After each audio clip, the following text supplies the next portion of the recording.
Hello friends, welcome back to jobs area జన్ YouTube channel. ఇవాళైతే మనకి సెంట్రల్ గవర్నమెంట్ నుంచి ఎస్ఎస్సి వాళ్ళైతే మనకి భారీ రిక్రూట్మెంట్ అనేది చేయడం జరుగుతుంది. స్టాఫ్ సెలక్షన్ కమిషన్ నుండి అయితే మనకి group B and group C job notifications అనేవి రావడం జరిగినాయి. మనకి కేవలం ఇంటర్ అంటే 12th పాస్ అయితే సరిపోతుంది. సో ఎవరైతే ఇంటర్ పాస్ అయ్యారో వాళ్ళందరూ కూడా అయితే అప్లై చేసుకోవచ్చు. 12th పాస్ అయినా, డిగ్రీ పాస్ అయినా, డిప్లొమా పాస్ అయినా, ఎటువంటి గ్రాడ్యుయేషన్ చేసినా, ఎటువంటి పోస్ట్ గ్రాడ్యుయేషన్ చేసినా అందరూ అయితే అప్లై చేసుకోవచ్చు. ఎవరికైతే జాబ్ కావాలనుకుంటున్నారో మనకి సాలరీ కూడా దాదాపు 63,000 దాకైతే మనకి ఉండడం జరుగుతుంది. మీరు ప్రభుత్వ ఆఫీసుల్లో అయితే మీరు వర్క్ చేయాల్సి ఉంటుంది. సో మనకి లాస్ట్ డేట్ వచ్చేసరికి 17th ఆగస్ట్ కల్లా అయితే అప్లై చేయాల్సి ఉంటుంది. సో ఇవి మనకి పర్మనెంట్ గవర్నమెంట్ జాబ్స్ అన్నమాట. ఆల్ ఇండియా వైస్‌గా అయితే ఆల్ మేల్ అండ్ ఫీమేల్ అయితే అప్లై చేసుకోవచ్చు. ఎవరైనా సరే అప్లై చేసుకోవచ్చు. Both Andhra, Telangana and all over Indians. So మనకి జాబ్స్ వచ్చేసరికి డిఫరెంట్ ఫీల్డ్స్‌లో అయితే మనకి ఉండడం జరిగినియి. మనకి ఆల్ ఓవర్ ఇండియాలో డిఫరెంట్ డిపార్ట్మెంట్స్‌లో అయితే చాలా వేకెన్సీస్ అనేవి ఉండడం జరిగినియి. సో దాదాపు 2000 ప్లస్ వేకెన్సీస్ దాకైతే మనకి ఉండడం జరిగినియి. సో ఎవరికైతే జాబ్స్ కావాలనుకుంటున్నారో వాళ్ళందరూ అయితే ఈ వీడియోని తప్పకుండా చివరిదాకా చూడండి. ఎక్కడ స్కిప్ చేయకుండా education qualifications and all details అయితే చెప్పడం జరుగుతుంది. మీరు గనుక మన ఛానెల్‌ని ఫస్ట్ టైమ్ చూస్తున్నట్లయితే ఖచ్చితంగా అయితే సబ్స్క్రైబ్ చేసుకోండి. ఎందుకంటే డైలీ జాబ్ అప్డేట్స్ అనేవి రావడం జరుగుతాయి. అండ్ ఆల్సో మన వాట్సాప్ అండ్ టెలిగ్రామ్ ఛానెల్స్‌లో అయితే జాయిన్ అవ్వండి. వాటి యొక్క లింక్స్ అనేవి వీడియో డిస్క్రిప్షన్‌లో అయితే ఉండడం జరుగుతాయి. So let's get into the video. మనకైతే ఇది స్టాఫ్ సెలక్షన్ కమిషన్ వాళ్ళ అఫీషియల్ వెబ్‌సైట్ అన్నమాట. ఇది మనకి ఎటువంటి ఫేక్ జాబ్స్ అయితే కాదు. సో, ఫేక్ జాబ్స్ అని చెప్పి కామెంట్ చేసేవాళ్ళైతే కంపల్సరీ అయితే వెబ్‌సైట్‌లో అయితే వెళ్లి చూసుకోవచ్చు. సో, గవర్నమెంట్ ఆఫ్ ఇండియా నుంచి స్టాఫ్ సెలక్షన్ కమిషన్ వాళ్ళైతే మనకు అఫీషియల్‌గా అయితే రిలీజ్ చేయడం జరిగింది. వాళ్ళ వెబ్‌సైట్ ఇది అఫీషియల్ వెబ్‌సైట్. మీరు ఇక్కడ కిందకి స్క్రోల్ చేసినట్టయితే notice of stenographer grade C and grade D examination 2024 అని చెప్పి ఉంటుంది. సో, మీరు గనుక దీని మీద క్లిక్ చేసినట్లయితే మనకి పీడీఎఫ్ అనేది ఓపెన్ అవ్వడం జరుగుతుంది. దాంట్లోంచి అయితే మీరు మనకి డీటెయిల్స్ అనేవి ఉండడం జరుగుతాయి. మనకైతే ఇలా నోటిఫికేషన్ అనేది ఓపెన్ అవ్వడం జరుగుతుంది. సో, ఇది మనకి స్టాఫ్ సెలక్షన్ కమిషన్ వాళ్ళైతే నోటిఫికేషన్ అనేది రిలీజ్ చేయడం జరిగింది. ఇక్కడ మనం చూసుకున్నట్లయితే staff selection commission stenographer grade C and grade D examination 2024 అని చెప్పి ఇవ్వడం జరిగింది. మనకి date of submission of online application అంటే స్టార్టింగ్ డేట్ వచ్చేసరికి 26 జులై నుంచి అయితే స్టార్ట్ అవ్వడం జరిగింది. సో, ఆల్రెడీ అప్లికేషన్ ప్రాసెస్ అనేది స్టార్ట్ అయిపోయింది. మనకి లాస్ట్ డేట్ వచ్చేసరికి 17th ఆగస్ట్ కల్లా అయితే అప్లై చేయాల్సి ఉంటుంది. సో, మీరైతే లాస్ట్ డేట్ లోపలైతే త్వరగా అయితే అప్లై చేసుకోండి. ఎవరికైతే ఈ జాబ్స్‌లో అయితే చేద్దాం అనుకుంటున్నారో గవర్నమెంట్ పర్మనెంట్ జాబ్స్‌లో ఎవరైతే జాయిన్ అవుదాం అనుకుంటున్నారో వాళ్ళందరూ అయితే తప్పకుండా అయితే అప్లై చేసుకోండి. సో, మనకి కంప్యూటర్ బేస్డ్ ఎగ్జామినేషన్ అనేది ఉండడం జరుగుతుంది. సో, ఒక కంప్యూటర్ బేస్డ్ ఎగ్జామినేషన్ అనేది ఉండడం జరుగుతుంది. సో, తర్వాత స్కిల్ టెస్ట్ చేసి డైరెక్ట్‌గా అయితే జాబ్ అనేది ఇవ్వడం జరుగుతుంది. మనకి ఇక్కడ వేకెన్సీస్ చూసుకున్నట్లయితే దాదాపు 2006 వేకెన్సీస్ దాకైతే ఉండడం జరిగింది. సో, ఆల్ ఓవర్ ఇండియా అయితే ఈ చాలా వేకెన్సీస్ అయితే ఉన్నాయి. సో, మనకి ఎవరైతే ఇంటర్ పాస్ అయ్యి జాబ్స్ కోసం చూస్తున్నారో, లేకపోతే డిగ్రీ పాస్ అయిన జాబ్స్ కోసం చూస్తున్నారో వాళ్ళందరూ అయితే అప్లై చేసుకోవచ్చు. మనకి వీటిల్లో రిజర్వేషన్ కేటగరీస్‌లో కూడా అయితే జాబ్స్ అనేవి అవైలబుల్‌గా ఉన్నాయి. అన్‌రిజర్వ్డ్ కూడా అయితే వాటిల్లో కూడా అయితే జాబ్స్ అనేవి అవైలబుల్‌గా ఉన్నాయి. సో, మనకిక్కడ ఎవరైతే అప్లై చేసుకోవచ్చంటే, మనకి ఏజ్ లిమిట్స్ కూడా వచ్చేసరికి యాస్ ఆన్ 1st ఆగస్ట్ 2024 కల్లా అయితే మీరు స్టెనోగ్రాఫర్ సి గ్రేడ్‌కైతే 18-30 ఇయర్స్ ఉన్నోళ్ళందరూ అయితే అప్లై చేసుకోవచ్చు. స్టెనోగ్రాఫర్ గ్రేడ్ డి అయితే 18-27 ఇయర్స్ ఉన్నోళ్ళైతే అప్లై చేసుకోవచ్చు. సో, ఈ ఏజ్ లిమిట్ చూసైతే అప్లై చేసుకోండి. మనకి కేటగరీ వైస్‌గా అయితే రిలాక్సేషన్స్ అనేవి ఇవ్వడం జరిగినాయి. SC, ST 5 years, OBC 3 years, PWD unreserved 10 years, PWD OBC 13 years, PWD SC, ST 15 years అయితే మనకి రిలాక్సేషన్స్ అనేవి ఇవ్వడం జరిగినాయి. సో, మనకి group C upper age limit వచ్చేసరికి మనకి డిఫరెంట్ పర్సన్స్‌కి అయితే డిఫరెంట్ ఏజ్ లిమిట్స్ అయితే ఉన్నాయి. సో, అవన్నీ అయితే చెక్ చేసుకొని అయితే అప్లై చేయండి. మనకి ఇక్కడ process of certification and essential educational qualifications వచ్చేసరికి 12th స్టాండర్డ్ అంటే ఇంటర్ పాస్ అయితే సరిపోతుంది. మీరందరూ అయితే తప్పకుండా అప్లై చేసుకోవచ్చు.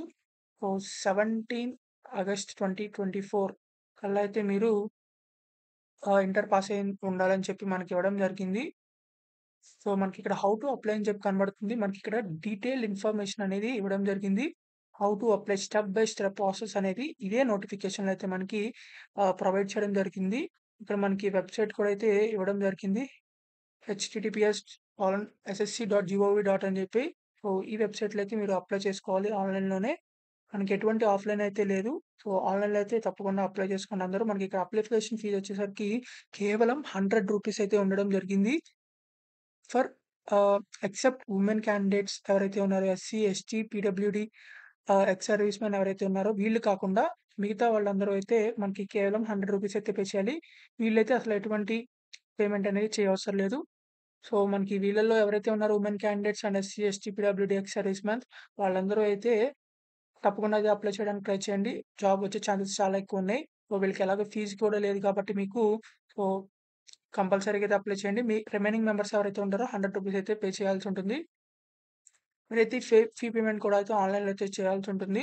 సో, మనకి మీరేదన్నా అప్లికేషన్ ఫార్మ్‌లో ఏదైనా ఇన్‌కరెక్ట్‌గా అయితే మెన్షన్ చేసినా మీరు కరెక్షన్ అయితే చేసుకోవచ్చు. అది కూడా 27థ్ ఆగస్ట్ నుంచి 28థ్ ఆగస్ట్ లోపలైతే మనకి టైం అనేది ఇవ్వడం జరుగుతుంది. సో, మనకి ఎగ్జామినేషన్ అనేది కంప్యూటర్ బేస్డ్ టెస్ట్ ఉంటుంది కాబట్టి మనకి ఎగ్జామినేషన్ సెంటర్స్ వచ్చేసరికి ఆల్ ఓవర్ ఇండియా అయితే ఉండడం జరిగింది. మన ఆంధ్రప్రదేశ్ అండ్ తెలంగాణలో అయితే మన ఆంధ్రాలో గుంటూరు, కర్నూలు, రాజమండ్రి, తిరుపతి, విజయవాడ, విశాఖపట్నంలో అయితే ఉండడం జరిగింది. అదే తెలంగాణలో అయితే హైదరాబాద్ అండ్ వరంగల్‌లో అయితే ఎగ్జామినేషన్ సెంటర్స్ అనేవి ఉండడం జరిగినియి.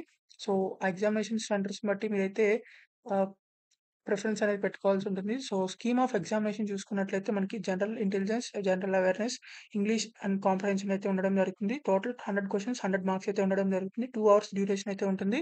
సో, మనకి బోత్ ఇంగ్లీష్ అండ్ హిందీ లాంగ్వేజ్‌లో అయితే మనకి ఎగ్జామ్ పేపర్స్ అనేవి అవైలబుల్‌గా ఉంటాయి. తర్వాత మనకి మీరు గనుక రాంగ్ ఆన్సర్ పెట్టినట్లయితే 0.25 మార్క్స్ అయితే నెగెటివ్ మార్కింగ్ అనేది ఉండడం జరిగింది. సో, అందరూ అయితే తప్పకుండా ప్రిపేర్ అయితే ఎగ్జామ్ అనేది రాయడం జరిగింది. సో, కేవలం కంప్యూటర్ బేస్డ్ టెస్ట్ ఒకటే ఉంటుంది. ఆన్‌లైన్ మోడ్‌లో అయితే ఉంటుంది. తర్వాత స్కిల్ టెస్ట్ అనేది ఉండడం జరుగుతుంది. స్టెనోగ్రాఫర్‌కి స్కిల్ టెస్ట్ ఉంటుంది కదా! So, Hindi and English both అయితే ఉండడం జరుగుతాయి. సో, ఎవరైతే అప్లై చేద్దాం అనుకుంటున్నారో వాళ్ళకైతే స్కిల్ టెస్ట్ అనేది వచ్చుండాలి. ఒకవేళ మీరు రాకపోయినా సరే అప్లై చేసుకోండి. మనకి స్కిల్ టెస్ట్ టైమ్‌కైతే మీరు స్టెనోగ్రఫీ అయితే నేర్చుకోవచ్చు. తర్వాత అడ్మిషన్ టు ద ఎగ్జామినేషన్ అని చెప్పి మనకి ఇవ్వడం జరిగింది. మనకి దీంట్లో మీరు అడ్మిషన్‌కి అంటే ఐడెంటిటీ ప్రూఫ్ కిందైతే మనకి ఇక్కడ ప్రొవైడ్ చేసిన ఐ సర్టిఫికేట్స్‌లో ఏదో ఒకటైతే తీసుకెళ్లాల్సి ఉంటుంది.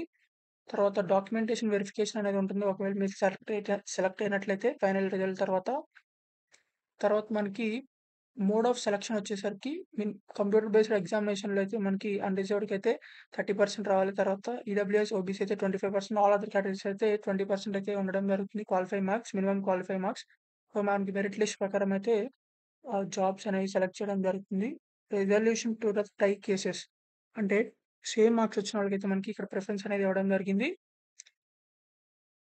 తర్వాత మనకి ఆహ్, డిస్‌క్వాలిఫికేషన్స్ అని ఇక్కడ అన్ని ఇన్‌స్ట్రక్షన్స్ అయితే ఇవ్వడం జరిగింది. మీరు అప్లై చేసేవాళ్ళైతే నోటిఫికేషన్ మొత్తం అయితే పూర్తిగా ఒకసారి చదివైతే అప్లై చేయడానికి అయితే ట్రై చేయండి. ఇక్కడ మనకి కేటగరీ వైస్‌గా ఎవరెవరు ఏమేమి సర్టిఫికేట్స్ అనేది సబ్మిట్ చేయాలో ఇక్కడ ఆహ్, మనకి టైటిల్స్ అయితే ఇవ్వడం జరిగింది. సో, ఇక్కడ మనకి ఇది ఫిజికల్ లిమిటేషన్ వాళ్ళకి సర్టిఫికేట్ అన్నమాట. తర్వాత మనకి ఇలా కిందకి స్క్రోల్ చేసినట్లయితే procedure for the filling online application ఇది మెయిన్ ఇంపార్టెంట్ అన్నమాట. సో, మనకిక్కడ ఆన్‌లైన్ అప్లికేషన్ ఎలా సబ్మిట్ చేయాలి అని చెప్పేసి మనకి డీటెయిల్డ్‌గా స్టెప్ బై స్టెప్ ప్రాసెస్ అనేది ఇవ్వడం జరిగింది. ఇక్కడ one time registration, filling of online application for the examination. మీరైతే ఫస్ట్ రిజిస్ట్రేషన్ అయితే అవ్వాలంటుంది. సో, ఆ రిజిస్ట్రేషన్ ప్రాసెస్ కూడా అయితే మనకి స్ స్టెప్ బై స్టెప్‌కి అయితే మనకి డీటెయిల్డ్‌గా అయితే ఇన్ఫర్మేషన్ అనేది ఇవ్వడం జరిగింది. అప్లై చేసేవాళ్ళైతే ఇదంతా ఇన్ఫర్మేషన్ చదువుతూ అయితే అప్లై చేయడానికైతే ట్రై చేయండి. మనకిక్కడ పిక్చర్ వైస్‌గా కూడా అయితే మనకి ఇవ్వడం జరిగింది. విజువల్ రిప్రజెంటేషన్ కూడా. సో, ఇలా అయితే మీరు ఈ డీటెయిల్స్ అన్నీ స్టెప్ బై స్టెప్ ప్రాసెస్ అయితే చదువుకుంటూ అయితే అప్లై చేయండి. సో, ఈ పీడీఎఫ్ కూడా అయితే ఓపెన్ చేసి ఉంచుకోండి. మీకైతే రిఫరెన్స్ అనేది ఉండడం జరుగుతుంది.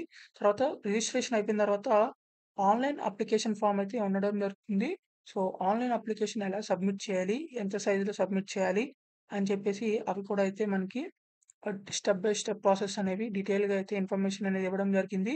అది కూడా విజువల్ రిప్రజెంటేషన్‌తో అయితే మనకి మీరు క్లిక్ చేసిన తర్వాత వెబ్‌సైట్‌లో ఎలా ఓపెన్ అవుతుంది? ఏమేమి సబ్మిట్ చేయాలని చెప్పి మనకి విజువల్ రిప్రజెంటేషన్‌తో మనకి ఇవ్వడం జరిగింది ఈ నోటిఫికేషన్‌లో.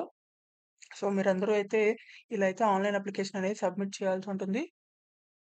తర్వాత మనకి ఫార్మ్ అనేది వీటిలో కొన్ని ఫార్మ్స్ అనేవి అప్‌లోడ్ చేయాల్సి ఉంటుంది. వాటి యొక్క ఫార్మ్స్ అనేవి ఇక్కడ మనకి నోటిఫికేషన్‌లో అయితే ప్రొవైడ్ చేయడం జరిగింది. ఇది చూసారంటే మీరు format for the SC, ST certificate.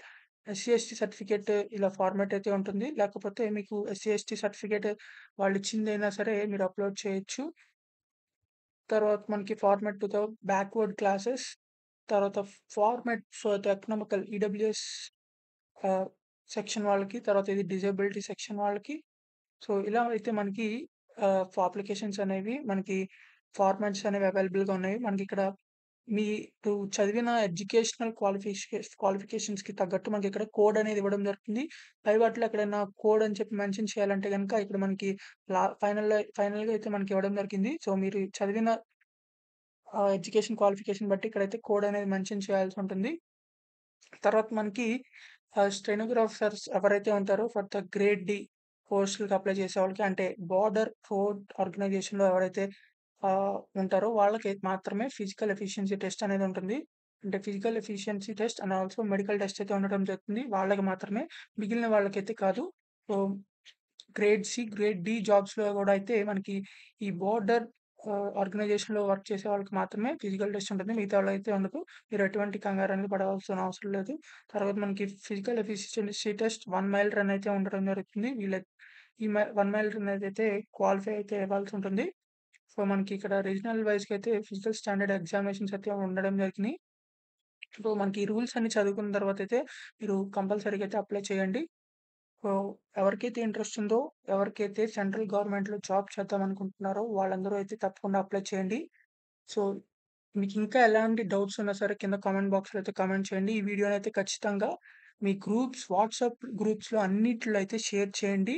So, అందరికైతే use అవ్వడం జరుగుతుంది. So, please like, share and subscribe. So, thank you for watching this video. Thank you.